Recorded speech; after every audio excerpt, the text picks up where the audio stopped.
এখন আমি রান্না করে নেব খুব অল্প তেলে খাসির মাংস আলু দিয়ে। তার জন্য ওভেনে কড়াই বসিয়ে দিয়ে দিচ্ছি সামান্য পরিমাণে সাদা তেল। তেলটা গরম হয়ে গেছে, তেলের মধ্যে দিয়ে দিচ্ছি দুটো তেজপাতা, কিছুটা গোটা জিরে ফোড়ন। আপনারা কিন্তু সাদা তেলের বদলে এখানে সরষের তেলও ব্যবহার করতে পারেন। খুব অল্প পরিমাণে তেল ব্যবহার করেছে। দিয়ে দিচ্ছি খুব সামান্য পরিমাণে একটু হলুদ গুঁড়ো।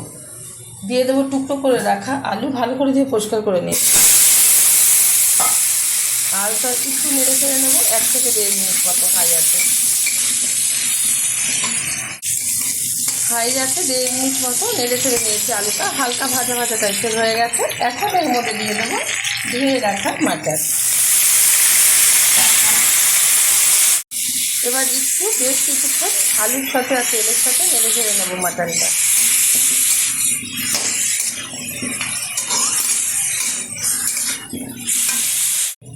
হাই আছে 2 মিনিট মতো আমি নেড়ে চেড়ে নিয়েছি মাটনটা।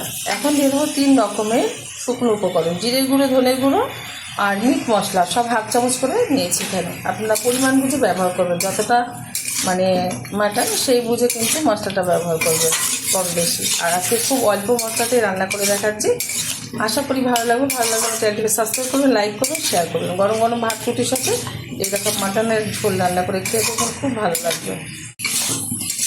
এখন দিয়ে দেবো 1 চামচ মতো লঙ্কার গুঁড়ো। ঝালটা যাদের পছন্দ অনুযায়ী ব্যবহার করবেন। যদি ভালো কালার আসতে চান তাহলে একটু কাশ্মীরি লঙ্কার গুঁড়ো ব্যবহার করতে পারেন, তাতে খুব ভালো কালার আসবে। আমি এটা ঝাল লঙ্কার গুঁড়ো ব্যবহার করলাম, কোনো কাশ্মীরি লঙ্কার গুঁড়ো ব্যবহার করবো না।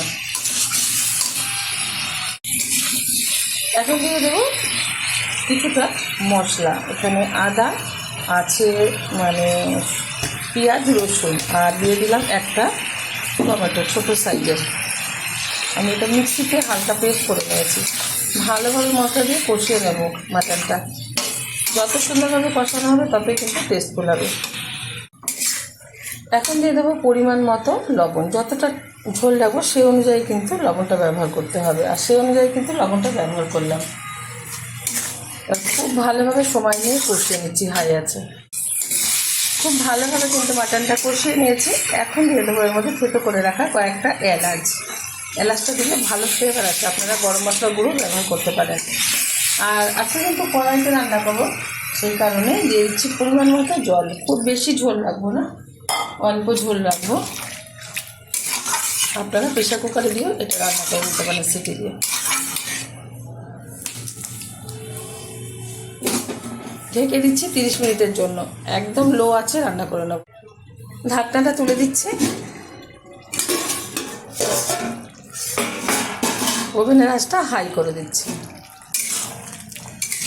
খুব সুন্দরভাবে কিন্তু এই যে আলু এবং মাংস দুটোই সিদ্ধ হয়ে গেছে। এই যে খুন্তি ঢুকে যাচ্ছে, মানে মাথাটা খুব ভালোভাবে সিদ্ধ হয়ে গেছে। এখন নামিয়ে ঢেলে দেবো একটা পাত্রে, আর গরম গরম ভাতের সাথে এরকম মাটনের ঝোল সার্ভ করবো। আপনারা অবশ্যই ট্রাই করবেন, আশা করি ভীষণ ভালো লাগবে।